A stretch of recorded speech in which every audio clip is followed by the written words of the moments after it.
এবারে আমরা আলোচনা করব ত্রিকোণমিতির অত্যন্ত গুরুত্বপূর্ণ একটি প্রশ্ন নিয়ে।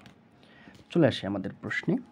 প্রশ্নে বলেছে প্রমাণ করো যে tan a √1 - sin স্কয়ার সমান সমান sin a। তাহলে আমরা এটাকে বাম পক্ষ ধরে নিব, এটাকে ডান পক্ষ। তাহলে আমরা শুরু করি। বাম পক্ষ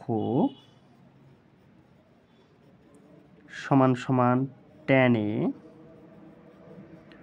√1 - sin স্কয়ার a। এটা আমরা বাম পক্ষ লিখে নিলাম। আমাদেরকে একটু সমাধান করে sin a বের করতে হবে। কীভাবে বের করব দেখি।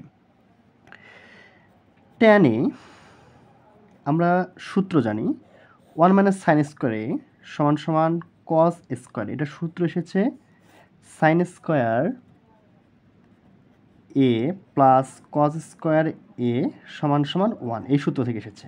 তাহলে এই 1টা যদি এদিকে ওয়ানটার এই পাশে যদি cos স্কয়ারটা পার হয় তাহলে মাইনাস হয়ে যাবে। তাহলে sin স্কয়ার সমান সমান লেখা যায় 1 - cos স্কয়ার। আবার cos স্কয়ারের সমান লেখা যায় 1 - sin স্কয়ার। তাহলে আমাদের এখানে আছে 1 - sin স্কয়ার, তাহলে আমরা লিখব cos স্কয়ার a।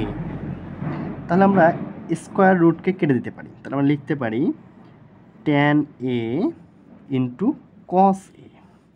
আমরা আরও একটা সূত্র জানি, tan a কে ভাঙলে আমরা পাবো sin a divided cos a, এবং এটাকে cos a লিখবো আমরা। এবার এই নিচের cos a উপরের cos a কেটে গেলে আমরা পাবো শুধু sin a, যেটা আমাদের ডান পক্ষে আছে, সমান সমান ডান পক্ষ। তাহলে আমরা লিখতে পারি বাম পক্ষ সমান ডান পক্ষ প্রমাণিত।